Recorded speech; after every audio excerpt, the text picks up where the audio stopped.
Hi, I'm Nancy Hills. I'm the head of the theater costume design program at Utah State University, and I am the costume designer for this spring's production of Misalliance by George Bernard Shaw.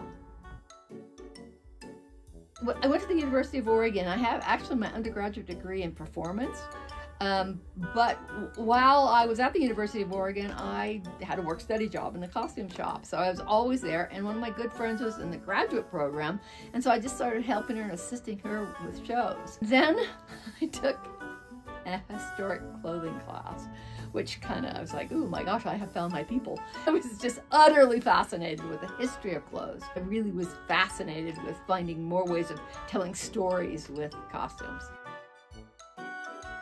Misalliance is a piece by Shaw, a treatise on a lot of things that were important to him, and these are people that pontificate a lot about the things they have passions for. It's an interesting kind of cross-section of a family that is very wealthy and has become wealthy through manufacturing, and a aristocratic family that kind of are at cross purposes, and then there's a very working class gentleman that works his way into this. So it's sort of this interesting, sedate sort of conversational play that gets crashed into by modernity. This is the first character that you see in the piece, and he's an aristocratic young man who fancies himself that he's working in an office, and he kind of is not, that's not his forte. He's really good at getting out of work, kind of a person. I wanted him to have a look of a beautiful British summer's day. I think it takes place in the spring, and so I light colors. He's someone who pontificates about being, working boy, but he has, never really seen a hard day's work ever in his entire life.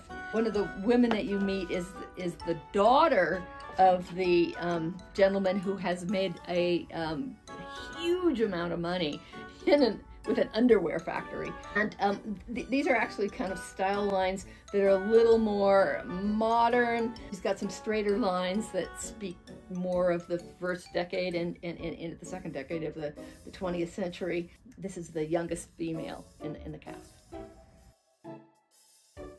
I found a lot of things on YouTube that are people that are completely steeped into especially the men's clothes. And I was fascinated with finding out more about the style of the men's collars, or the jewelry that men's clothes entail, which is, the cufflinks, or the tie bar, or the tie tack, or the watch fob and watch chain. So those kinds of things I got geeked out on quite a bit, and found lots of images of them. That was a real treat for me. Lots of times I will think of a character, and if they went to their closet that given day, what might they wear to personify themselves? Now, they're not going to have the themes of the play, or they're not going to have the the set designer easy to talk to, but they will make a choice for themselves. And what kind of choice does that say about who they are, and what kind of information the audience can get about that person from their choices?